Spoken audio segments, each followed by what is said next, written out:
So, hello everyone. This is the first video of spectroscopy. Here we rapidly revise the complete chapter of spectroscopy.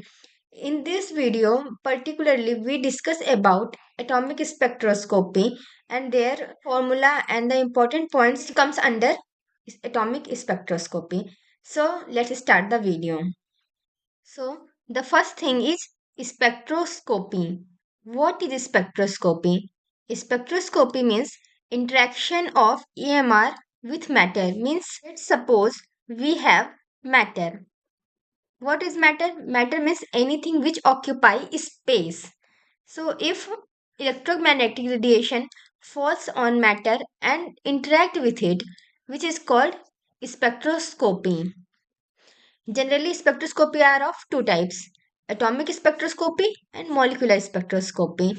Atomic spectroscopy is also called as electronic spectroscopy. What is atomic spectroscopy? Generally, when electromagnetic radiation falls on matter, there are various energy levels where if electron present in ground state, then electron will take that energy and go to the excited state. Similarly, sometimes any particles or any electron present in excited state that will release its energy and comes into ground state also. So this property means these electronic transitions in atom take place by absorption or emission process. Absorption means जब electron कोई energy ले रहा है, means जो electromagnetic radiation आ रहा है तो उसके साथ कुछ एनर्जी एसोसिएटेड रहती है। तो अगर कोई पार्टिकल है, कोई इलेक्ट्रॉन है, वो उस एनर्जी को ले करके हाई एक्साइटेड स्टेट में जा रहा है, तो वो होता है हमारा absorption process. Excited state electron और पार्टिकल वो अपनी एनर्जी रिलीज करके ग्राउंड स्टेट में आ रहा है, तो उसे कहते हैं हम emission process. Here, atomic spectroscopy are of two types. The first one is atomic absorption spectroscopy, and the second is flame emission spectroscopy. And similarly, molecular spectroscopy is also are of two types: absorption and emission.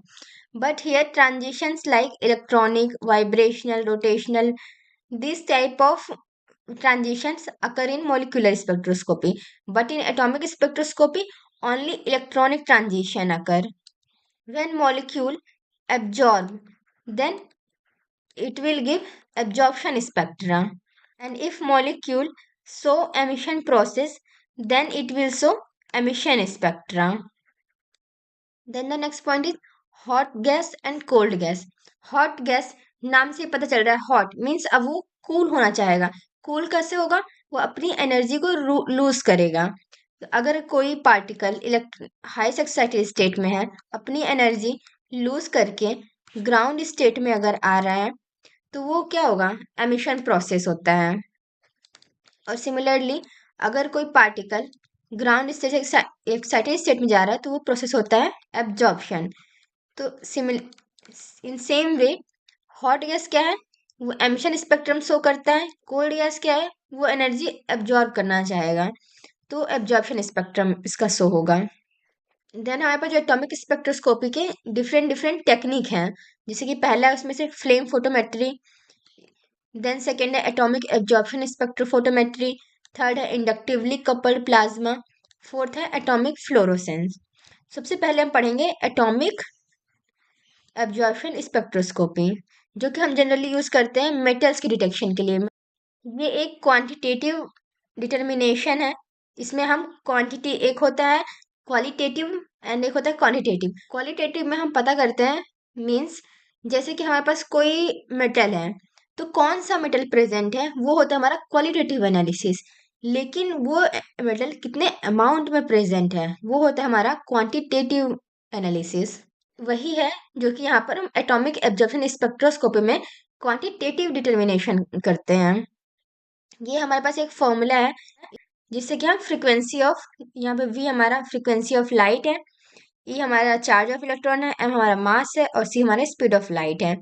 और यहाँ पर जो N है, N क्या है? Total number of atoms which absorb it mu, means जो हम एक लाइट दे रहे हैं जिसकी फ्रीक्वेंसी वी है, इस फ्रीक्वेंसी की लाइट में कितना कितने एटम्स जो हैं जो इस फ्रीक्वेंसी की लाइट को एब्जॉर्ब कर रहे हैं, वो है हमारा एन। एफ क्या है? Ability for each atom to absorb it, mu. Means हर पर्टिकुलर एटम की कितनी एबिलिटी है उस लाइट को एब्जॉर्ब करने की, वो होता है हमारा एफ। देन है हमारा next flame photometry. Flame photometry से हम डिटेक्ट करते हैं ग्रुप वन और ग्रुप टू के एलिमेंट को। Group one like alkali metal और group two means alkaline earth metal. So इसमें मेन प्रोसेस क्या होता है फ्लेम फोटोमेट्री में? मीन्स जो डिफरेंट डिफरेंट एलिमेंट्स हैं ग्रुप वन और ग्रुप टू के, उनको हम क्या करते हैं, उनको हम फ्लेम पे, मतलब इसको हाई, मीन्स हमारे पास कोई फ्लेम है, मीन्स बर्नर या किसी भी चीज सोर्स हम यूज कर सकते हैं जिससे हमको लाइट मिल रही है, फ्लेम मिल रहा है। तो हम अपना जो एलिमेंट है उसको फ्लेम पर जा करके इसको अगर हम हीट करें तो हम देखेंगे कि हर एलिमेंट का अपना कोई पर्टिकुलर डिफरेंट कलर होता है। लाइक सोडियम, सोडियम में क्या है कि सोडियम हमारा फ्लेम में येलो कलर शो करता है, पोटेशियम वायलेट शो करता है, barium lime green, calcium orange, lithium red colour. ये different different element different different colour show करते हैं फ्लेम में। देन हमारा बोर्स इक्वेशन, इसमें क्या है, delta E is equals to E one minus E zero. E one, what is E one? E one is the excited level और first level, and E zero is the ground level energy, और it is equal to H mu. Then है Boltzmann equation. Boltzmann equation से क्या है, यहाँ पर जो N है नंबर ऑफ पार्टिकल्स है उस पर्टिकुलर स्टेट्स में। For example N one, N one क्या है, number of particles in first state. N zero क्या है, number of particle in ground state. What is G I? G I हमारा degeneration, means इस level की degeneracy कितनी है और इस लेवल की डिजनरेसी कितनी है। डिजनरेसी कैसे पता करते हैं? फॉर एग्जाम्पल जैसे कि हमारे पास ये एनर्जी लेवल है, लेकिन जो ईच एनर्जी लेवल होता है वो बहुत सारे छोटे छोटे एनर्जी लेवल से मिल करके बना होता है। तो ये जो कितने, जैसे कि मान लीजिए ये फर्स्ट एनर्जी लेवल हमारा ग्राउंड स्टेट एनर्जी लेवल है, डिजनरेसी कितनी है? एक दो तीन, मतलब इसकी एनर्जी होगी हमारी 3। इस तरह जस्ट इमेजिन अगर इसमें ये है तो इसकी डिजनरेसी कितनी हो जाएगी? 4। इस तरीके से जितने छोटे छोटे लेवल है ये होता है हमारा डिजनरेसी, और ये जो कंप्लीट लेवल है इसको हम कहते हैं एनर्जी लेवल।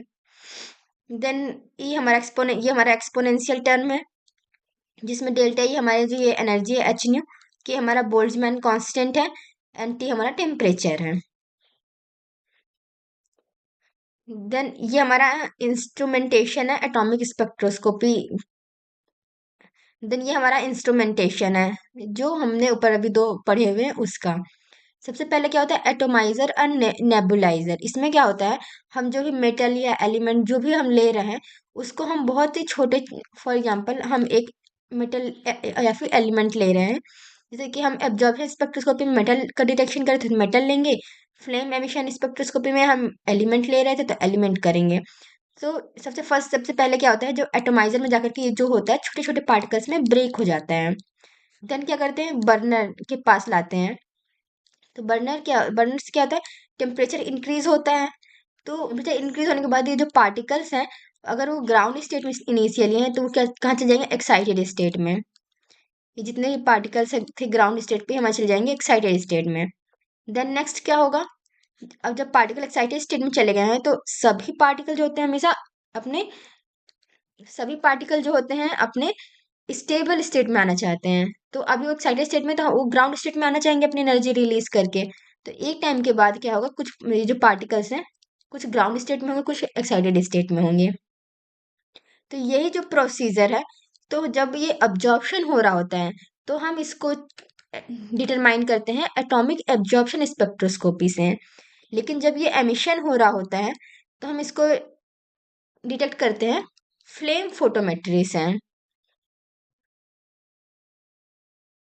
देन नेक्स्ट है हमारा एल, ऑर्बिटल एंगुलर मोमेंटम। उसको कैलकुलेट करने का हमारा पास फॉर्मूला है under root L L plus one H upon two pi. Then हमारे पास स्पिन एंगुलर मोमेंटम है, इसे कैलकुलेट करने के लिए हमारे पास फॉर्मूला है S S plus one H upon two pi. अगर कोई एक पर्टिकुलर इलेक्ट्रॉन है तो इसका स्पिन क्या हो सकता है, प्लस हाफ हो सकता है या फिर माइनस हाफ हो सकता है। लेकिन अगर हमारे पास दो स्पिन है तो इसका अगर आपको निकालना है एस क्या स्पिन एंगुलर मोमेंटम की वैल्यू, तो हम क्या करेंगे, दोनों का स्पिन एक बार हम ऐड करेंगे S1 प्लस S2 से S1 माइनस S2 तक। फॉर एग्जाम्पल अगर हम इसका एक बार प्लस हाफ लें तो क्या होगा हमारा 1/2 प्लस 1/2 से 1/2 माइनस 1/2, तो क्या होगा हमारे यहाँ पे 1 2 0। सिमिलरली अगर हमारे पास s ऑर्बिटल है तो इसमें l की वैल्यू क्या होगी 0, p की वैल्यू क्या होगी 1, d की वैल्यू क्या होगी 2, f की वैल्यू क्या होगी 3। इस तरीके से हम l की वैल्यू कैलकुलेट करते हैं। मान लीजिए हमारे पास इलेक्ट्रॉनिक कॉन्फ़िगरेशन 3d1, तो यहाँ पर क्या है, एक इलेक्ट्रॉन है d ऑर्बिटल में, तो इसके l की वैल्यू क्या होगी 2। मीन्स अगर हम इलेक्ट्रॉन को ऐसे फिल करें 1 2 3 4 5, तो यहाँ पर हो जाएगा एक इलेक्ट्रॉन। देन ये तो L value, then M L value क्या होती है -2 से +2। मीन्स अगर यहाँ पर हम एम एल वाला कॉलम बनाए तो हम इसमें क्या लिखेंगे, एस के लिए 0 तो ये 0 होगा, पी के लिए अगर 1 है तो ये -1 0 +1 है, डी के लिए अगर 2 है तो -2 से +2 तक जाएगा, एफ की वैल्यू 3 है तो -3 से +3 तक जाएगा। इस तरीके से हमने एम एल की वैल्यू कैलकुलेट कर ली। तो अगर हम इसको नेम करें तो ये -2 वाला ऑर्बिटल है, ये -1 वाला, ये 0, ये +1 और ये +2। तो इस तरीके से हमने एल की वैल्यू कैलकुलेट कर ली। और ये एल की वैल्यू हम पुट करेंगे capital L means orbital angular momentum में, और हम कैलकुलेट कर लेंगे हमारा ऑर्बिटल एंगुलर मोमेंटम की वैल्यू। देन नेक्स्ट है हमारा एल एस कपलिंग। इसको हम रसल सैंडर्स कपलिंग भी बोलते हैं। इसमें क्या होता है, हमारा जो स्पिन है और ऑर्बिटल है दोनों का कपलिंग होता है, उसके कारण हमारे पास जो वैल्यू आती है वो है जे। जे क्या होता है हमारा एल माइनस एस से एल प्लस एस। मीन्स जिस तरीके से हमने पहले एल निकाला और एस निकाला, यहाँ पर क्या करेंगे उसी तरीके से हम एल प्लस एस कर देंगे एक बार, और एल माइनस एस से एल प्लस एस।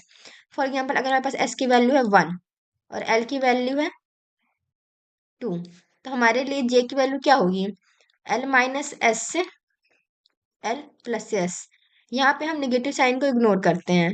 एल क्या है 2 minus 1 to 2 plus 1, then you go 2 minus 1 1 2 3, means 1 2 3। हमारे पास 3 जे वैल्यू जो कि पॉसिबल है यहाँ पर।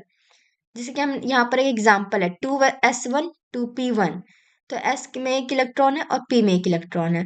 तो s के लिए अगर हम लिख सकते हैं प्लस हाफ, वही जैसे मैंने ऊपर बताया था कि अगर 2 इलेक्ट्रॉन है हमारे पास तो हम क्या करेंगे, s की वैल्यू s1 माइनस s2 से s1 प्लस s2 करते हैं। इस तरीके से यहाँ पे किया हुआ है। एक जो s1 का पार्टिकल है प्लस हाफ, और p के में जो पार्टिकल है, p में जो इलेक्ट्रॉन है वो, एक जो एस में इलेक्ट्रॉन है प्लस हाफ हुआ उसका, और जो एक पी में इलेक्ट्रॉन है उसका हाफ हुआ, तो S1 माइनस S2 से S1 प्लस S2 हो गया। तो हमारा यहाँ 0 to 1 मीन्स हमारे पास S की वैल्यू आई 0 एंड 1। देन L इस टाइप से कैलकुलेट करेंगे। L की वैल्यू S ऑर्बिटल के लिए क्या होगा 0, और P ऑर्बिटल के लिए होगा 1, तो ये हुआ 0 माइनस 1 से 0 प्लस 1, जो कि हुआ -1 था ये। तो इसको सॉल्व करेंगे तो 1 आ जाएगा, क्योंकि माइनस साइन को इग्नोर कर रहे हैं इसलिए हमने मॉड का साइन लगाया है, इसलिए हम इसको 1 लिखेंगे।